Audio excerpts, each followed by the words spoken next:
Guys, Ableton 12.2 is in beta and it's got some really good features. What really interested me was Expressive Chords, which is a Max for Live device that they've just added. I found it really interesting, so I'm going to show you guys why, and I think it's so cool. Check this out. So what we're going to do is going to take a little clip here. We're going to add some chords in there, and the easiest way to do that is use this device called M2TM Chords. You just type the chords that you want in there and you just click on generate, and then you've got the chords, and we'll just make sure that these are aligned. So let's just listen to it without the Expressive Chords.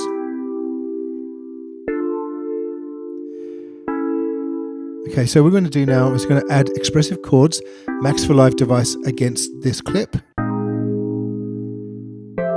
So just listen to this, listen to how good this sounds. And then when you start adding strum,